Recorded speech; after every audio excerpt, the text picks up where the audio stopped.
ओम नमो भगवते वासुदेवाय। बोलिए गौरी पुत्र गणेश भगवान की जय। प्रिय भक्तजनों, जैसा कि आप सभी लोग जानते हैं कि जेठ का पवित्र महीना चल रहा है और ज्येष्ठ मास की पहली एकादशी को अपरा एकादशी कहते हैं। ज्येष्ठ मास के कृष्ण पक्ष की एकादशी अपने आप में बड़ा ही विशेष महत्व रखती है। अपरा एकादशी का व्रत रखना बेहद पुण्यदायी माना जाता है। ये कई पापों से मुक्ति दिलाता है। मान्यता है कि अपरा एकादशी व्रत करने से ब्रह्म हत्या जैसे घोर पाप तक से मुक्ति पाई जा सकती है। इस साल तो अपरा एकादशी पर ऐसे शुभ योगों का निर्माण हो रहा है जो अपार धन समृद्धि दिलाने वाले हैं। इस साल अपरा एकादशी के दिन आयुष्मान योग और प्रीत योग का शुभ संयोग बन रहा है। साथ ही बुध भी गोचर करके वृषभ राशि में जा रहे हैं, जिससे वृषभ राशि में बुध आदित्य राजयोग बनेगा। ये सभी योग भगवान विष्णु और माँ लक्ष्मी की अपार कृपा दिलाएंगे। धन समृद्धि बढ़ेगी। साथ ही अपरा एकादशी के दिन शुक्रवार होने से ये माँ लक्ष्मी की विशेष कृपा पाने का खास अवसर है। अपरा एकादशी से एक दिन पहले सात्विक भोजन करना चाहिए। फिर अपरा एकादशी के दिन सुबह जल्दी उठकर स्नान करें। फिर भगवान विष्णु और माँ लक्ष्मी का ध्यान करके व्रत का संकल्प लें। फिर पूजा स्थल को साफ करें, गंगा जल छिड़क कर शुद्ध करें। लकड़ी की चौकी पर पीला कपड़ा बिछाएं। चौकी पर भगवान विष्णु और माँ लक्ष्मी की तस्वीर विराजमान करें। भगवान का अभिषेक करें और उन्हें चंदन अवश्य लगाएं। वस्त्र आभूषण और फूलों से श्रृंगार करें। हल्दी चंदन अक्षत से तिलक करें। धूप दीप करें। ऋतु फल चढ़ाएं, जैसे आम खरबूजा। अपरा एकादशी व्रत की कथा पढ़ें। आखिर में भगवान विष्णु और माँ लक्ष्मी की आरती करें। आज के इस वीडियो में आप जानेंगे कि वाराणसी के पंचांग के अनुसार अपरा एकादशी तिथि कब से कब तक है और अगले दिन व्रत कितने बजे खोला जाएगा, और साथ ही साथ आप लोग कुछ महत्वपूर्ण उपायों को भी जानेंगे। तो इस वीडियो को पूरा अवश्य देखिएगा। तो आइए, वाराणसी के पंचांग के अनुसार तिथि और मुहूर्त को जानने से पहले ये जान लेते हैं कि अपरा एकादशी के दिन कौन से कार्य करने चाहिए और कौन से कार्य भूल कर भी नहीं करने चाहिए। अपरा एकादशी का व्रत रखने से व्यक्ति के पापों का नाश होता है और वह मोक्ष की ओर अग्रसर होता है। धार्मिक मान्यताओं के अनुसार इस दिन भगवान विष्णु को तुलसी दल, पंचामृत और फल अर्पित करके पूजा की जाती है।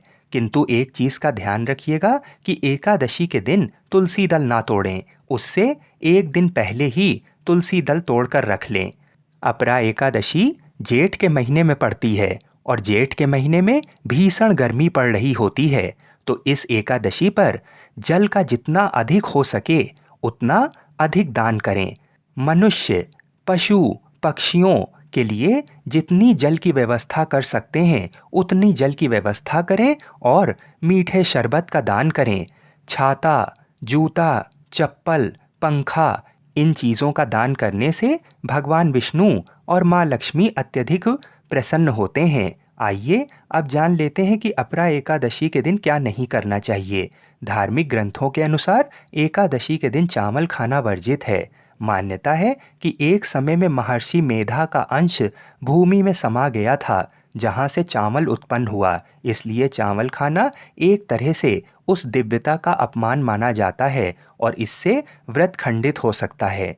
एकादशी के दिन शरीर के किसी भी हिस्से के बाल, नाखून या दाढ़ी काटना वर्जित है। इससे व्रत का पुण्य कम हो जाता है। दिन में सोना नहीं चाहिए। मंदिर को साफ सुथरा रखने चाहिए। इसके अलावा सर के बालों को साबुन या शैम्पू से नहीं धोना चाहिए। तामसिक भोजन करने से बचना चाहिए। घर आए हुए किसी भी व्यक्ति का अपमान नहीं करना चाहिए। आइए अब काशी के पंचांग के अनुसार जान लेते हैं कि तिथि और शुभ मुहूर्त क्या है। अपरा एकादशी की शुरुआत 22 मई को रात 1:12 पर होगी और एकादशी तिथि का समापन 23 मई को रात 10:30 पर होगा। तो सूर्योदय के समय एकादशी तिथि, 23 मई को होने के कारण शुक्रवार के दिन ही अपरा एकादशी का व्रत रखा जाएगा। अगले दिन शनिवार को व्रत खोला जाएगा और व्रत खोलने का शुभ समय होगा सुबह 6:01 से लेकर सुबह 8:40 के मध्य में। तो जब भी हम अपना व्रत शुभ समय में खोलते हैं तभी हमें एकादशी के व्रत का पूर्ण फल प्राप्त होता है। बोलिए श्री राधा कृष्ण भगवान की जय। बोलिए श्री तुलसी शालिग्राम जी की जय। आइए अब अपरा एकादशी के शुभ अवसर पर भगवान श्री तिरुपति बालाजी की दिव्य कथा को सुनते हैं और अपना घर धन और सुख समृद्धि से भर देते हैं। तो आप लोग पूरी श्रद्धा और प्रसन्न चित्त मन से इस कथा को पूरा सुनिएगा। बोलिए श्री लक्ष्मी नारायण भगवान की जय। तिरुपति बालाजी मंदिर भारत का एक प्रसिद्ध मंदिर है और इस मंदिर में भगवान विष्णु जी के एक अवतार स्वामी वेंकटेश्वर जी विराजमान हैं। इसी वजह से मंदिर को प्रसिद्ध रूप से स्वामी वेंकटेश्वर मंदिर के नाम से भी जाना जाता है। भगवान वेंकटेश्वर को विष्णु जी का एकमात्र उस रूप से जाना जाता है जिन्होंने कलयुग के कष्टों से लोगों को बचाने के लिए अवतार लिया है। एक बार समस्त देवताओं ने मिलकर एक यज्ञ करने का निश्चय किया। यज्ञ की तैयारी पूर्ण हो गई। तभी वेद ने एक प्रश्न किया तो एक व्यवहारिक समस्या आ खड़ी हुई। ऋषि मुनियों द्वारा किए जाने वाले यज्ञ की हविष तो देवगण ग्रहण करते थे, लेकिन देवों द्वारा किए गए यज्ञ की पहली आहुति किसकी होगी, यानी सर्वश्रेष्ठ देव का निर्धारण जरूरी था, जो फिर अन्य सभी देवों को यज्ञ भाग प्रदान करें। ब्रह्मा विष्णु महेश परमात्मा थे। इनमें से श्रेष्ठ कौन है, इसका निर्णय आखिर हो तो कैसे। भृगु जी ने इसका दायित्व संभाला। वह देवों की परीक्षा लेने चले। ऋषियों से विदा लेकर वह सर्वप्रथम अपने पिता ब्रह्मदेव के पास पहुँचे। ब्रह्मा जी की परीक्षा लेने के लिए भृगु ने उन्हें प्रणाम नहीं किया। इससे ब्रह्मा जी अत्यंत कुपित हुए और उन्हें शिष्टता सिखाने का प्रयत्न किया। भृगु को गर्व था कि वह तो परीक्षक हैं, परीक्षा लेने आए हैं, पिता पुत्र का आज क्या रिश्ता। भृगु ने ब्रह्मदेव से अशिष्टता कर दी। ब्रह्मा जी का क्रोध बढ़ गया और अपने कमंडल लेकर पुत्र को मारने भागे। भृगु किसी तरह वहां से जान बचाकर भाग चले आए। इसके बाद वह शिव जी के लोक कैलाश गए। भृगु ने फिर से धृष्टता की। बिना कोई सूचना का शिष्टाचार दिखाए या शिवगणों से आज्ञा लिए सीधे वहां पहुंच गए जहां शिव जी माता पार्वती के साथ विश्राम कर रहे थे। आए तो आए, साथ ही अशिष्टता का आचरण भी किया। शिव जी शांत रहे पर भृगु ना समझे। शिव जी को क्रोध आया तो उन्होंने अपना त्रिशूल उठाया। भृगु वहां से भी भागे। अंत में वह भगवान विष्णु के पास क्षीर सागर पहुंचे। श्री हरि शेष सैया पर लेटे निद्रा में थे और देवी लक्ष्मी उनके चरण दबा रही थीं। महर्षि भृगु 2 स्थानों से अपमानित करके भगाए गए थे। उनका मन बहुत दुखी था। विष्णु जी को सोता देख उन्हें न जाने क्या हो गया और उन्होंने विष्णु जी को जगाने के लिए उनकी छाती पर एक लात जमा दी। विष्णु जी जाग उठे और भृगु से बोले, मेरी छाती वज्र के समान कठोर है। आपका शरीर तप के कारण दुर्बल, कहीं आपके पैर में चोट तो नहीं आई। आपने मुझे सावधान करके कृपा की है। आपका चरण चिन्ह मेरे वक्ष पर सदा अंकित रहेगा। भृगु को बड़ा आश्चर्य हुआ। उन्होंने तो भगवान की परीक्षा लेने के लिए ये अपराध किया था, परंतु भगवान तो दंड देने के बदले मुस्कुरा रहे थे। उन्होंने निश्चय किया कि श्री हरि सी विनम्रता किसी में नहीं। वास्तव में विष्णु जी ही सबसे बड़े देवता हैं। भृगु जी ने लौटकर सभी ऋषियों को पूरी घटना सुनाई। सभी ने एक मत से ये निश्चय किया कि भगवान विष्णु को ही यज्ञ का प्रधान देवता समझकर मुख्य भाग दिया जाएगा। लक्ष्मी जी ने भृगु को अपने पति की छाती पर लात मारते देखा तो उन्हें बड़ा क्रोध आया, परंतु उन्हें इस बात पर क्षोभ भी था कि श्री हरि ने उद्दंड को दंड देने के स्थान पर उसके चरण पकड़ लिए और उल्टे क्षमा मांगने लगे। क्रोध से तमतमाई महालक्ष्मी को लगा कि वह जिस पति को संसार का सबसे शक्तिशाली समझती हैं वह तो निर्बल है। ये धर्म की रक्षा करने के लिए अधर्मियों एवं दुष्टों का नाश कैसे करते होंगे। महालक्ष्मी ग्लानि से भर गईं और मन श्री हरि से उचट गया। उन्होंने श्री हरि और बैकुंठ लोग दोनों के त्याग का निश्चय कर लिया। स्त्री का स्वाभिमान उसके स्वामी के साथ बंधा होता है। उनके समक्ष कोई स्वामी पर प्रहार कर गया और स्वामी ने प्रतिकार भी ना किया, ये बात मन में कौंधती रही। यह स्थान वास के योग्य नहीं, पर त्याग कैसे करें? श्री हरि से ओझल होकर रहना कैसे होगा? वह उचित समय की प्रतीक्षा करने लगीं। श्री हरि ने हिरणाक्ष के कोप से मुक्ति दिलाने के लिए वराह अवतार लिया और दुष्टों का संहार करने लगे। महालक्ष्मी के लिए यह समय उचित लगा। उन्होंने वैकुंठ का त्याग कर दिया और पृथ्वी पर एक वन में तपस्या करने लगीं। श्री हरि और वैकुंठ का त्याग कर महालक्ष्मी पृथ्वी पर एक वन में तपस्या करने लगीं। तप करते करते उन्होंने अपना शरीर छोड़ दिया। विष्णु जी वराह अवतार का अपना कार्य पूर्ण कर वैकुंठ लौटें तो महालक्ष्मी नहीं मिलीं। वह उन्हें खोजने लगें। श्री हरि ने उन्हें तीनों लोकों में खोजा, किंतु तप करके माता लक्ष्मी ने भ्रमित करने की अनुपम शक्ति प्राप्त कर ली थी। उसी शक्ति से उन्होंने श्री हरि को भ्रमित रखा। आखिर श्री हरि को पता लग ही गया, लेकिन तब तक वह शरीर छोड़ चुकी थीं। दिव्य दृष्टि से उन्होंने देखा कि लक्ष्मी जी ने चोल राज के घर में जन्म लिया है। श्री हरि ने सोचा कि उनकी पत्नी ने उनका त्याग सामर्थ्यहीन समझने के भ्रम में किया है, इसलिए वह उन्हें पुनः प्राप्त करने के लिए अलौकिक शक्तियों का प्रयोग नहीं करेंगे। महालक्ष्मी ने मानव रूप धरा है, तो अपनी प्रिय पत्नी को प्राप्त करने के लिए वह भी साधारण मानवों के समान व्यवहार करेंगे और महालक्ष्मी जी का हृदय और विश्वास जीतेंगे। भगवान ने श्रीनिवास का रूप धरा और पृथ्वी लोक पर चोल नरेश के राज में निवास करते हुए महालक्ष्मी से मिलन के लिए उचित अवसर की प्रतीक्षा करने लगे। राजा आकाश राज निसंतान थे। उन्होंने सुखदेव जी की आज्ञा से संतान प्राप्ति यज्ञ किया। यज्ञ के बाद यज्ञशाला में राजा को हल जोतने को कहा गया। राजा ने हल जोता तो हल का फल किसी वस्तु से टकराया। राजा ने उस स्थान को खोदा तो एक पेटी के अंदर सहस्त्र दल कमल पर एक कन्या विराज रही थी। वह महालक्ष्मी जी थीं। राजा के मन की मुराद पूरी हो गई थी। चूंकि कन्या कमल के फूल में मिली थीं, इसलिए उनका नाम रखा गया पद्मावती। पद्मावती नाम के अनुरूप ही रूपवती और गुणवती थीं। साक्षात लक्ष्मी जी का अवतार पद्मावती विवाह के योग्य हुई। एक दिन वह बाग में फूल चुन रही थीं। उस वन में बालाजी यानी कि श्रीनिवास जी आखेट के लिए आए थे। उन्होंने देखा कि एक हाथी एक युवती के पीछे पड़ा है और डरा रहा है। राजकुमारी के सेवक भाग खड़े हुए।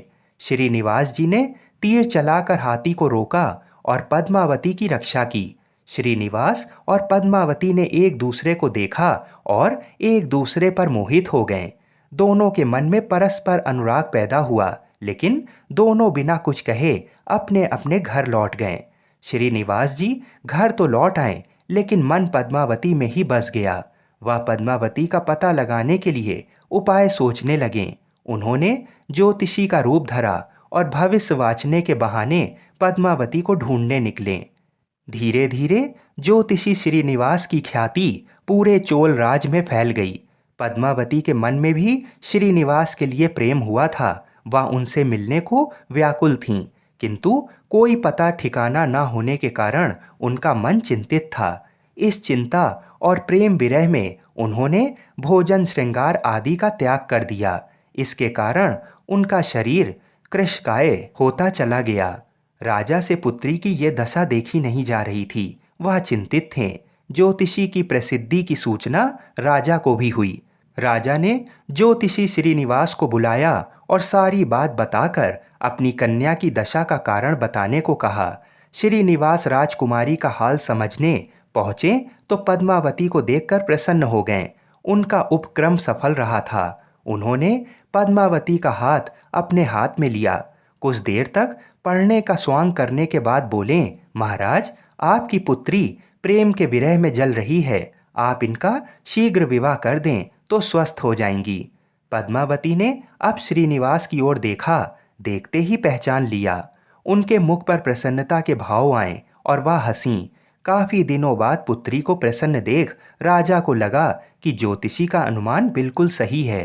राजा ने श्रीनिवास जी से पूछा, ज्योतिषी महाराज, यदि आपको ये पता है कि मेरी पुत्री प्रेम के विरह में पीड़ित है, तो आपको ये भी सूचना होगी कि मेरी पुत्री को किससे प्रेम है। उसका विवाह करने को मैं तैयार हूँ, आप उसका परिचय दें। श्रीनिवास जी ने कहा, आपकी पुत्री एक दिन वन में फूल चुनने गई थी। एक हाथी ने उन पर हमला किया तो आपके सैनिक और दासियां भाग खड़ी हुईं। राजकुमारी के प्राण एक धनुर्धर ने बचाए थे। राजा ने कहा, हाँ, मेरे सैनिकों ने बताया था कि एक दिन ऐसी घटना हुई थी। एक वीर पुरुष ने उसके प्राण बचाए थे, लेकिन मेरी पुत्री के प्रेम से उस घटना का क्या तात्पर्य। श्रीनिवास जी ने कहा, आपकी पुत्री को अपनी जान बचाने वाले उसी युवक से प्रेम हुआ है। राजा के पूछने पर श्रीनिवास ने कहा, वह कोई साधारण युवक नहीं है, बल्कि शंख चक्रधारी स्वयं भगवान विष्णु हैं। इस समय वैकुंठ को छोड़कर मानव रूप में श्रीनिवास के नाम से पृथ्वी पर वास कर रहे हैं। आप पुत्री का विवाह उनसे करें, मैं इसकी सारी व्यवस्था करा दूंगा। ये बात सुनकर राजा प्रसन्न हो गए कि स्वयं भगवान विष्णु उनके जमाई बनेंगे। श्रीनिवास और पद्मावती जी का विवाह तय हो गया। श्रीनिवास रूप में श्री हरि ने सुखदेव के माध्यम से समस्त देवी देवताओं को अपने विवाह की सूचना भिजवा दी। सुखदेव की सूचना से सभी देवी देवता अत्यंत प्रसन्न हुए। देवी देवता श्रीनिवास जी से मिलने और बधाई देने पृथ्वी पर पहुंचे, परंतु श्रीनिवास जी को खुशी के बीच एक चिंता भी होने लगी। देवताओं ने पूछा, भगवान, संसार की चिंता हरने वाले आप इस उत्सव के मौके पर इतने चिंतातुर क्यों हैं। तब श्रीनिवास जी ने कहा, चिंता की बात है, धन का अभाव। महालक्ष्मी ने मुझे त्याग दिया है, इस कारण धनहीन हो चुका हूँ।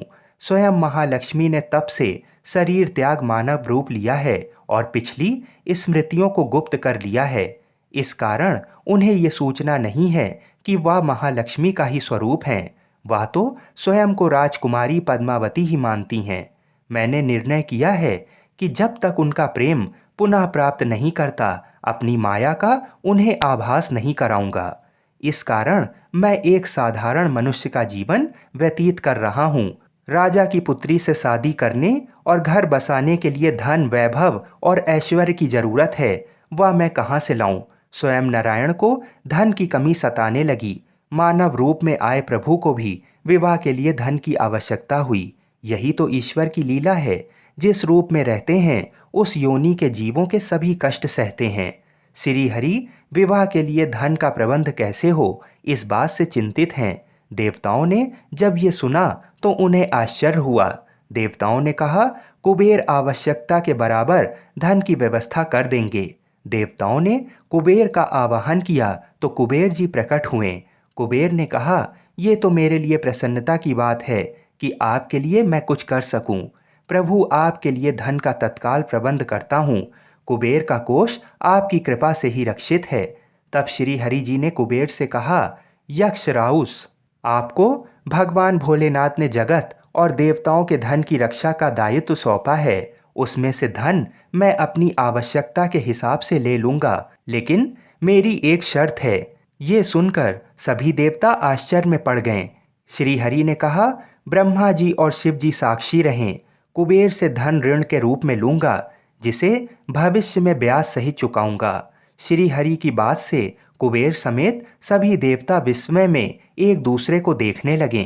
कुबेर बोले, भगवान, मुझसे कोई अपराध हुआ तो उसके लिए क्षमा कर दें, पर ऐसी बात ना कहें। आपकी कृपा से विहीन होकर मेरा सारा कोष नष्ट हो जाएगा। हरि ने कुबेर को निश्चिंत करते हुए कहा, आपसे कोई अपराध नहीं हुआ है। मैं मानव की कठिनाई का अनुभव करना चाहता हूँ। मानव रूप में उन कठिनाइयों का सामना करूँगा जो मानव को आती हैं। धन की कमी और ऋण का बोझ सबसे बड़ा है। कुबेर ने कहा, प्रभु, यदि आप मानव की तरह ऋण पर धन लेने की बात कर रहे हैं तो फिर आपको मानव की तरह ये भी बताना होगा कि ऋण चुकाएंगे कैसे। मानव को ऋण प्राप्त करने के लिए कई शर्तें झेलने पड़ती हैं। श्रीनिवास जी ने कहा, कुबेर, ये ऋण मैं नहीं, मेरे भक्त चुकाएंगे, लेकिन मैं उनसे भी कोई उपकार नहीं लूँगा। मैं अपनी कृपा से उन्हें धनवान बनाऊंगा। कलयुग में पृथ्वी पर मेरी पूजा धन, ऐश्वर्य और वैभव से परिपूर्ण देवता के रूप में होगी। मेरे भक्त मुझसे धन, वैभव और ऐश्वर्य की मांग करने आएंगे। मेरी कृपा से उन्हें ये प्राप्त होगा। बदले में भक्तों से मैं दान प्राप्त करूंगा जो चढ़ावे के रूप में होगा। मैं इस तरह आपका ऋण चुकाता रहूंगा। कुबेर जी ने कहा, भगवान, कलयुग में मानव जाति धन के विषय में बहुत विश्वास के योग्य नहीं रहेगी। उन पर आवश्यकता से अधिक विश्वास करना क्या उचित होगा? तब श्रीनिवास जी बोले, शरीर त्यागने के बाद तिरुपति के तिरुमला पर्वत पर बालाजी के नाम से लोग मेरी पूजा करेंगे। मेरे भक्तों की अटूट श्रद्धा होगी। वह मेरे आशीर्वाद से प्राप्त धन में मेरा हिस्सा रखेंगे। इस रिश्ते में ना कोई दाता है और ना कोई याचक। हे कुबेर, कलयुग के आखिरी तक भगवान बालाजी धन, ऐश्वर्य और वैभव के देवता बने रहेंगे। मैं अपने भक्तों को धन से परिपूर्ण करूंगा तो मेरे भक्त दान से न केवल मेरे प्रति अपना ऋण उतारेंगे बल्कि मेरा ऋण उतारने में भी मदद करेंगे। इस तरह कलयुग की समाप्ति के बाद मैं आपका मूल धन लौटा दूंगा। कुबेर जी ने श्री हरि द्वारा भक्त और भगवान के बीच एक ऐसे रिश्ते की बात सुनकर उन्हें प्रणाम किया और धन का प्रबंध कर दिया। भगवान श्रीनिवास जी और कुबेर के बीच हुए समझौते के साक्षी स्वयं ब्रह्मा और शिव जी हैं। दोनों वृक्ष रूप में साक्षी बन गए। आज भी पुष्करिणी के किनारे ब्रह्मा और शिव जी बरगद के पेड़ के रूप में साक्षी बनकर खड़े हैं। ऐसा कहा जाता है कि निर्माण कार्य के लिए स्थान बनाने के लिए इन दोनों पेड़ों को जब काटा जाने लगा तो इनमें से खून की धारा फूट पड़ी। पेड़ काटना बंद करके उसकी देवता की तरह पूजा होने लगी। श्रीनिवास जी और पद्मावती जी की शादी पूरे धूमधाम से हुई, जिसमें सभी देवगण पधारे। भक्त मंदिर में दान देकर भगवान पर चढ़ा ऋण उतार रहे हैं, जो कलयुग के अंत तक जारी रहेगा। बोलिए श्री लक्ष्मी नारायण भगवान की जय। बोलिए श्री तिरुपति बालाजी की जय। बोलिए श्री तुलसी शालिग्राम जी की जय। बोलिए श्री श्रीनिवास जी और पद्मावती माता की जय। जय श्री राधे कृष्ण।